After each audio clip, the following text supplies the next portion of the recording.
have the way of I almost need to prove to myself that yes, I can do it before I do it, and that's the way that I did that part of it. I relate it to when you're training for a marathon. You don't run the marathon distance, you run up to a certain distance. So then you get the confidence that you'll be able to do the whole thing.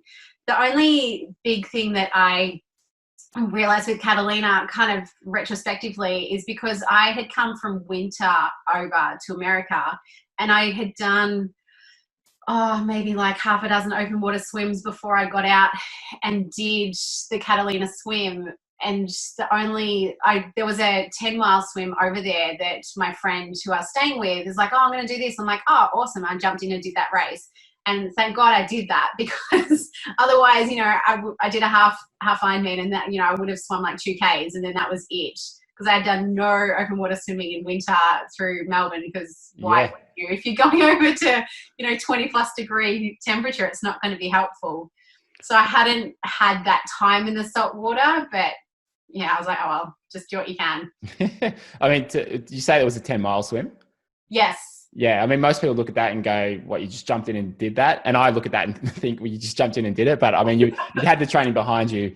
But it's exactly right. I think you just build that confidence as you sort of train up to events and you do them. Like I did Rottnest a couple of years ago, and same thing, like 16 Ks in a training swim didn't feel like that much at the time. And so now just sort of mentally, it's like you've sort of leveled up in your mind where you can then just go, that's fine. But you've got to prove to yourself that you can do it before you can get there.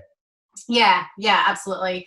And I also put a lot of faith in my coach, because I say to him, like, well, you're giving my training, you're doing my program, you know where I'm at, you know what my fitness is like. So you will get me prepared as possible to get to the event physically. I'll do all the mental work, and then we'll be able to get through it. So that's, I also just put a lot of faith in that, and it's paid off. So, And the thing I like about that too, I mean, she said to you, I don't know how to coach you for that, because I mean, it's such a unique event and such a distance that there's no, it's not like a marathon where there's a million sort of proven plans out there. It's like, well, I'm guessing she just looked at it and thought, okay, what are you going to encounter in the race? What are you going to come up to? And then how can we prepare your body for it? And I think that's for a coach, it's probably pretty exciting where they're looking at it and going, cool, this is uncharted territory.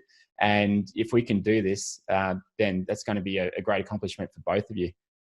Yeah, absolutely. I remember my very first coach, he kept saying to me, he's like, I actually really like coaching you because you pushed me, because, I haven't coached anyone to these distances before. And that's what my current coach, Kate, has said as well. She's like, I love it because, I get to coach all these different things that I've never even considered doing myself. Like she's done Ultraman, which is 3 days, and she's looking at, other races, and she's like, no way now would I try that. I'm like, oh, you'd be fine. She's like, nope, good, thank you.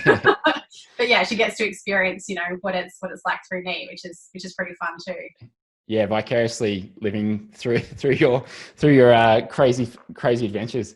What was your swimming like over the build up? How many Ks a week were you doing at your peak? I honestly have no idea, because I don't look at that. Was it just for time? Swimming for a certain amount of time? Yeah. I mean, sometimes it'd be for distance. All my swim sets would be for distance, but I never would look at what my total distance is, because to be honest, it doesn't really matter. Like it doesn't really mean anything. It's, it's a cool number to look at and go, wow, I did this amount of swimming, but it's sessions that I do one session at a time, whatever I'm doing. So I have no idea. I'd have to look back through my training plans. And I always hate that question. Yeah. So that's a question of like, what's your TSS? I'm like, I don't know. It's a number that means nothing to me. So yeah, I did one 10K swim because I went over to America a month before the race. So I did it when I was over there. And then I did that 10-mile swim. But to be honest, a lot more of my training was focused on the run and the bike, because it was about getting to the run as best as you can, as fresh as you can, which sounds ridiculous when you're going for that long. But then, so I had enough legs to be able to continue on and get through the run as well. So yeah, there's a lot more focus elsewhere. And the swimming was like, oh, we'll just get through that.